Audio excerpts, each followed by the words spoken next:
Welcome back to the Professor's Lab. I'm Professor V, and this is Game 2 of some casual free play that happened at Die Hard Games on July 29th, 2023. If you didn't know, Die Hard League happens every Thursday at 6 p.m. Central at Die Hard Games, featuring casual and tournament play of whatever format anyone wants, really. More info in the description. League Challenge next Thursday, August 31st, starting at 6 p.m. Central at Die Hard Games. Check out Pokemon's event locator for more premier events at Die Hard Games, such as League Challenges, League Cups, and pre-releases. Please give this video a like, subscribe to this channel, ring the bell for notifications, say what you need to say in the comments, and all that other good stuff. But anyways, let's get into the game. So we are going to have Ting-Lu. Let's bring up my cheat sheet. Ting-Lu EX versus the Grassmaster. Nest Ball is going to be played to search the deck for a basic Pokemon and put it on the bench. And that basic Pokemon is Koraidon EX with that Dino Cry ability onto the bench there, accelerating some energy cards from the discard pile. Ultra Ball is going to be played discarding a Research and an Iono. Discard 2 cards with Ultra Ball and you can find any Pokemon in your deck that you want.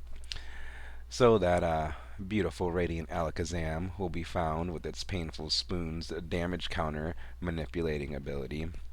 And I'm pretty sure we're gonna see that one hit the bench. Yep. Alright, take a look through the discard pile, see what you just did, kind of get into the zone and get into this game in the free play. Squawkabilly gets benched using its Squawk and Seize ability to discard the hand and draw 6 fresh cards on the first turn only. Energy attached to the active, what's his name, Ting-Lu, and passing the turn over. Nest Ball is played here on the right to search the deck and find a basic Pineco and add it to the bench. So we've got the Pineco on the bench. We have the Wo-Chien EX hitting the bench, energy attached to the Pineco, and Professor's Research as a supporter, discarding the hand and drawing 7 new cards, letting it all go and starting fresh, just like the beginning of a Pokemon game. Path to the Peak is going to be put in play. Path to the Peak shutting off the abilities for all the the rule box Pokemon, and saying, let's see what you got here on the left.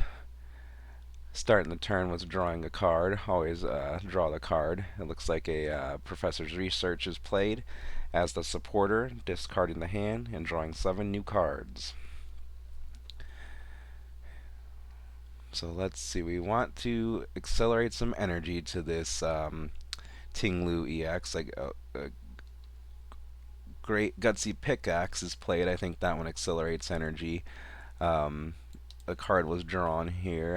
Energy attached to the active Ting-Lu EX. And now a Ultra Ball is played, discarding a couple cards to find a Pokemon. Looks like the Hawlucha is found.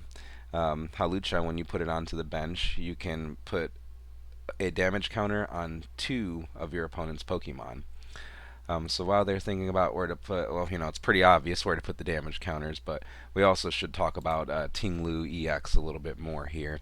Ting-Lu EX on the left in the active spot has this Cursed Land ability.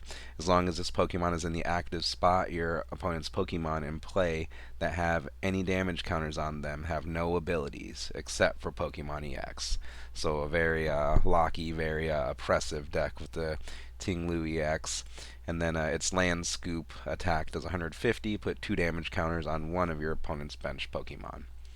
Alright, so maybe not so relevant right now, the Cursed Land ability on Ting-Lu, but it could be. So yep, Hawlucha is going to deal damage to the bench Pokemon. Radiant Alakazam cannot use its ability since it has a rule box and Path to the Peak is in play. Play resumes on the right. Active Pokemon is evolved.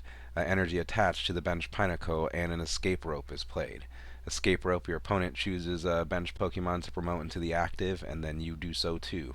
So that Pineco becomes active. It looks like a Heavy Ball was played. No, it looks like we're going to scoop things up here. Is this video worth uploading? We'll go ahead and do it since I went ahead and recorded commentary. Maybe because these players were free playing before the Obsidian Flames pre-release. Oh yeah, see, look, we're cracking open that box right there. That beautiful Obsidian Flames pre-release box, pre-release kit. So, um, I don't think anybody really scooped. I think the game was going to be a good game. As it progressed, it was going to be a little challenging, as you've seen. I'm not used to the Ting-Lu EX deck, so it's going to be a little more challenging for me to commentate. So maybe the players are just helping me out. But no, it looks like it was time to start the Obsidian Flames pre-release. So these players went ahead and scooped things up to go ahead and crack some packs and get some new cards. So yeah, kind of anticlimactic there, but that's okay. We're chilling here in the professor's lab. But let me know what you think of this video and commentary in the comments. Please like this video, subscribe to this channel. Thank you for watching, and I'll see you next time in the professor's lab.